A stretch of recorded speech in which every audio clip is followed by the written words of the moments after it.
And welcome to our community. This is a social media style platform where you can share your makes, connect with other sewists, and use hashtags to browse patterns and materials. I'm Kate from Minerva, and I'm going to link my personal profile down below in case you'd like to follow me here. I'm so glad you're joining me for today's video. We're going to be making the new look 6413. Before we get started, I did just want to remind you to sign up for a Minerva account if you aren't already. It's totally free and opens up a lot of opportunity for you to connect with other makers. And you get a discount code. You can also follow us by clicking that button above this video right beside our name. This means we're going to show up on your feed so you don't miss any posts or videos or anything like that. Now, onto the tutorial. So this pattern offers a jumpsuit with long leg, kind of cropped legs with these really neat elastic on the back of the ankle, and it offers a long dress and a short dress. This is all a dolman style sleeve, meaning it's all one piece, the bodice and the sleeve. You can do either the regular short style sleeve or the long flutter sleeve on it. There is also a cute little belt that I'll be showing you as well.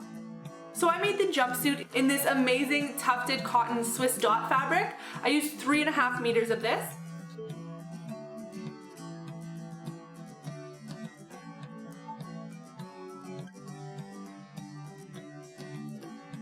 And the matching thread is Gutermann number 310. The short dress, I used a poly cotton chambray in the light blue colorway, and I used 3 meters of this. And the matching thread is number 74. And then the longer dress with the longer sleeves, I used this really pretty viscose challis in the raspberry colorway, and I used 3 meters of this fabric.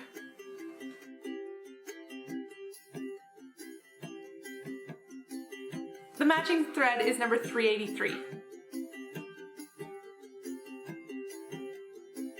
You are also going to need an invisible zipper. The front of this pattern has an invisible zipper. I know, it's hard to tell, but it does. We're also going to use 1/4 inch elastic. And then for the jumpsuit, you're going to need some 20mm elastic. We are also going to be needing some interfacing for this project. So right off the bat, after we're done cutting, we are going to tackle this invisible zipper. If your fabric is prone to stretching out, or really, it's a good idea anyway, let's stay stitch that front neckline. So this is just running a regular stitch along the edge of that neckline. Next, you can take your zipper and unzip it.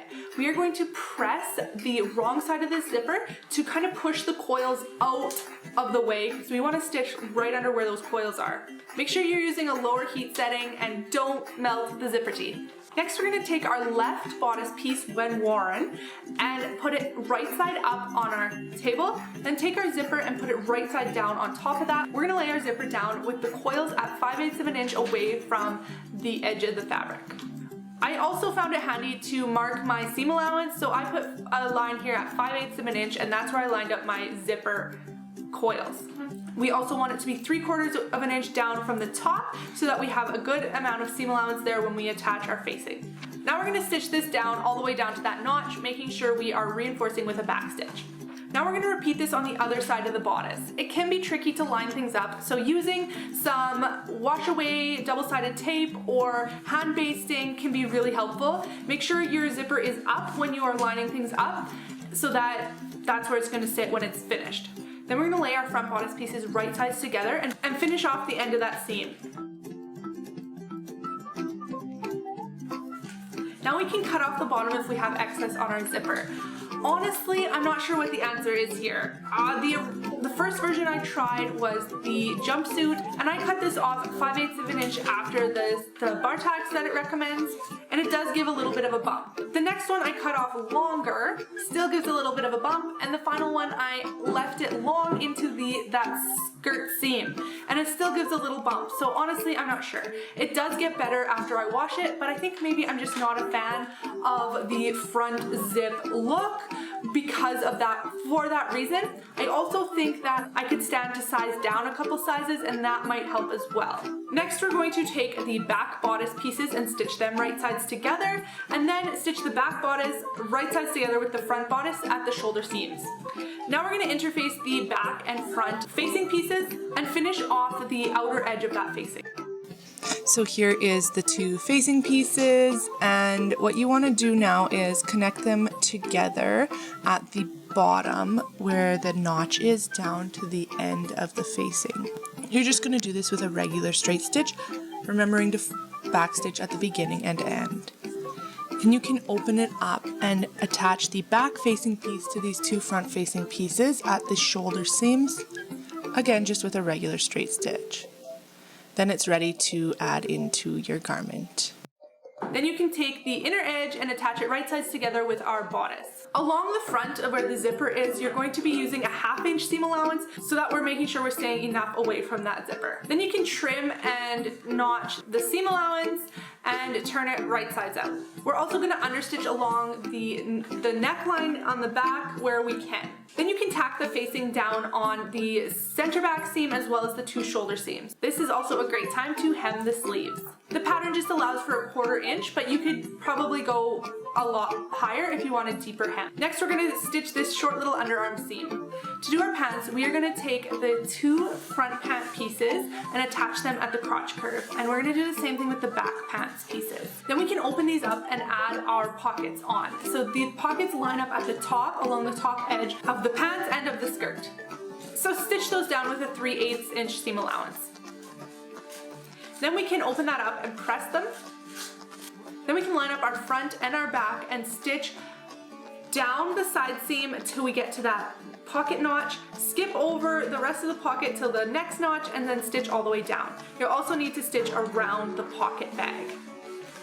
Then we can attach our bodice and our pants together. Do this right sides together, and I did mine a little bit differently than the instructions say. So what I did is, in my original 5/8 inch stitching, I left a gap. Then when I finished it off with my serger, I went all the way around. So instead of having my elastic come through the raw edge or the seam allowance edge of my garment, I'm going up through the front side, and I just like doing this because it's easier to finish off that hole with a straight stitch than it is with a serger. So feed your elastic through here, try it on, figure out how tight you want it, and then clip it off and stitch it together. We are using 1/4 inch elastic for this part. And next is the cuffs on the legs, which I think is really fun. You're going to press or hem those cuffs up 1 1/4 inches, and then take that and turn it under 1/4 inch to hide that raw edge. And then we're going to stitch around just on that back side. Then we can slide our elastic through that casing. There is an elastic cut guide, but if you want yours tighter or longer, just go with your personal preference. Stitch those down in the side seams and then finish off that hem casing. And your jumpsuit is complete. If you are doing the skirt, it's actually quite a bit simpler. So back up to when we finished the bodice, then you can take your skirt pieces, add those pockets on the same way we did on the pants, so that there's 2 on each skirt piece.